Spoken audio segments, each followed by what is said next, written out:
대부분은 청년들이 몰라서 못하는 경우가 많고 찾아볼 시간이 없어요. 좀 이렇게 게으른 분들은 떠먹여 줘야 돼요.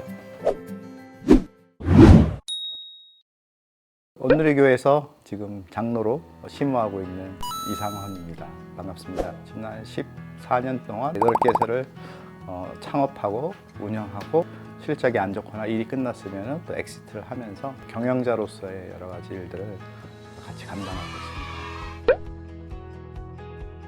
사실 40대 중반에 회사를 이제 그만두고 풀타임 선교사로 나가기 위해서 준비를 했었어요. 그래서 회사를 관두고 2년 정도 이제 신학대학원 다니면서 미국에서 어떻게 보면은 선교사로서의 그 MDB 과정을 진행했었어요. 공부하는 과정 가운데 어느 날 갑자기 그런 생각이 들었어요. 제가 회사 20년 동안 통신 관련된 그 프로젝트 매니지먼트 일을 했었는데 그 일을 왜 하나님께서 나를 허락하셨을까?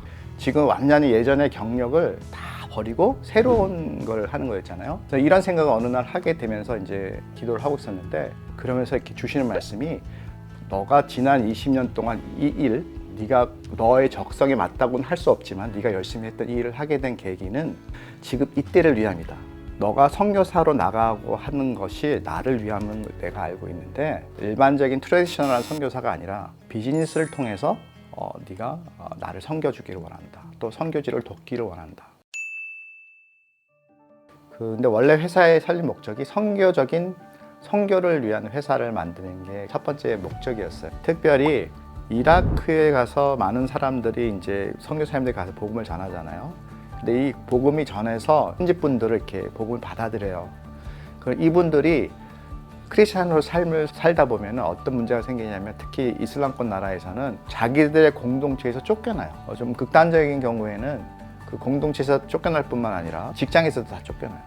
그리고 사실 믿음을 갖게 되는 부류들이 어떻게 보면 좀 이렇게 부유층이라기보다는 많은 스트러글 하고 있는 빈곤층이나 아니면은 과부들 그런 분들이 난민들 그런 분들이 많으세요.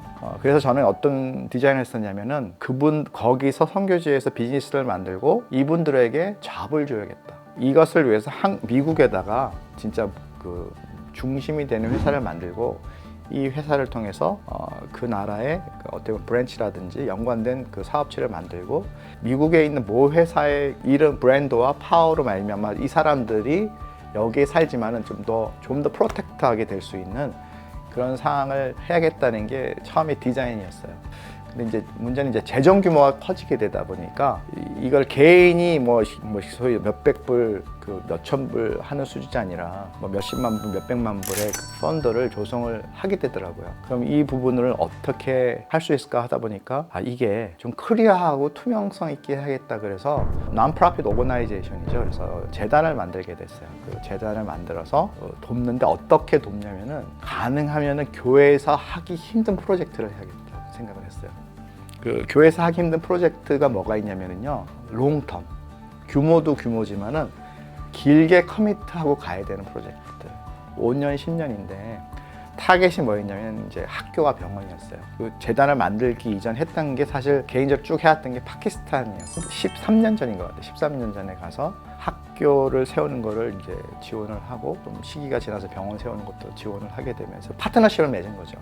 이때까지 14개 국가에 한 20개 단체에 대한 후원을 하게 되고 또 관여를 하게 된 것 같아요. 현재까지 가시적으로 가장 큰 성과가 이렇게 나타난 곳은 이제 파키스탄에 있는 학교, 그다음에 이제 방글라데시에 있는 학교, 이라크에 있는 학교, 또 인도네시아에 있는 학교, 최근에는 인도 그런 쪽으로 진행하고 있습니다. 청년의 시기에는 이제 본인들이 원하는 또 본인들의 특성과 성격에 맞는 그런 동질감을 갖게 되는 관계성을 만드는 게 되게 중요한 것 같아요. 중요한 거는 이제 우리가 성교에 대한 마음을 가졌잖아요. 보통 이렇게 기도하다가 또는 콜링에 의해서 갖게 되는데 이것을 오랫동안 유지하는 게 되게 쉽지 않은 것 같아요. 이게 마음만 갖고 있다고 되지 않거든요. 그래서 특히 청년의 시기에는 뭔가 자꾸 트라이를 해야 돼요. 내가 그분들의 마음을 품고 갈 수 있는 기회를 찾는 게 중요한 것 같아요. 사실 대부분은 수동적으로 교회가 이끌어주지 않으면 그거를 찾기 힘들어요. 그래서 교회가 갖고 있는 여러 가지 선교 집회라든지 선교사님과의 만남에 적극적으로 참여하는 것도 중요하고요. 각 선교단체에 거기에 멤버로 조인하세요.